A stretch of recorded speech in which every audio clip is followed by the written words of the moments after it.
Hey there students, in this video we are going to learn how to use dot plots as a quantitative display.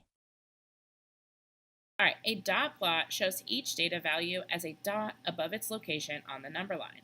When we're making a dot plot by hand, we want to draw and label the axes, we want to scale the axis, and then we want to plot the values.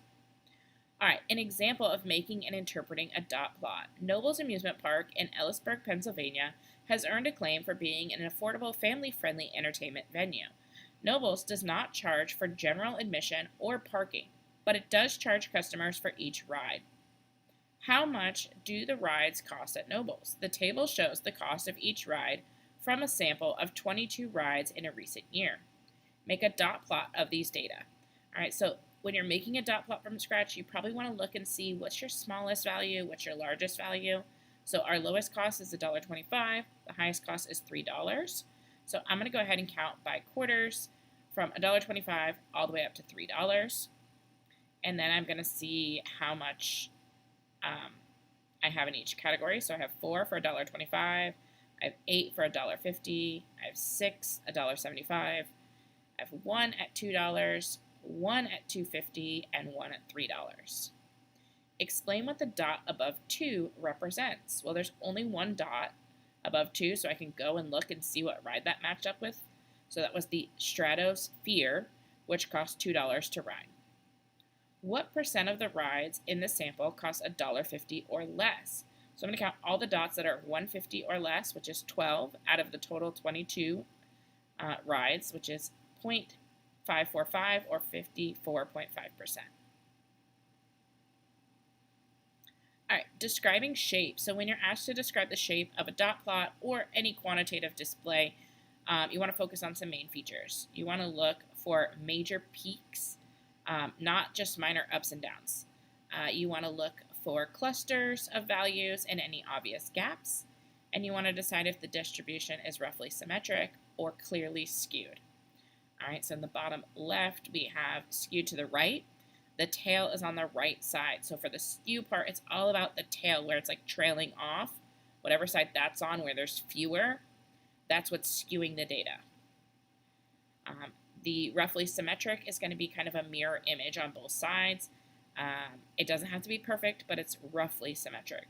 Bimodal is when it has 2 peaks. Roughly uniform is when it's kind of flat. And then skewed to the left, the tail is going to be on the left side. All right, when you're asked to describe a distribution for quantitative data, you want to use the acronym SUCS, which stands for shape, unusual features, which includes outliers, center, and spread. Spread is also sometimes called variability.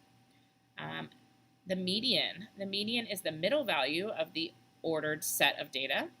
And an outlier is a value that falls outside the overall pattern. It doesn't really fit with the trend of the rest of the data. All right, describing and comparing distributions. Nitrates are organic compounds that are a main ingredient in fertilizers. When those fertilizers run off into streams, the nitrates can have toxic effect on fish. An ecologist studying nitrate pollution in 2 streams measures nitrate concentration at 42 places on Stony Brook and 42 places on Mill Brook. The parallel dot plots display the data. So we have 2 dot plots. Okay, they're using the same number line, so they're using the same scale, so you can kind of compare them. Explain what the dot above 12 and Stony Brook graph represents. So this dot here. So one of the places on Stony Brook that was sampled had a nitrate concentration of 12 milligrams per liter. Is what that dot is representing. What percent of nitrate concentration measurements from each stream exceed 10 milligrams per liter? So I'm going to have to do this 2 separate times, one for Stony Brook, one for Millbrook. All right, so exceed 10, which means it's more than 10. For Stony Brook, I had 2 out of the 42 total data points or samples that were above 10, which is 4.8%. For Millbrook, I had 11 out of the 42, which is 26.2%. Describe the shape of the 2 dot plots. Does either distribution have any outliers? All right, so for Stony Brook, we would say skewed right, no apparent outliers. And then Millbrook is actually fairly symmetric. There's not a super obvious skew, but it does seem like maybe 18 and 20 milligrams per liter may be outliers. Compare the centers of these two distributions.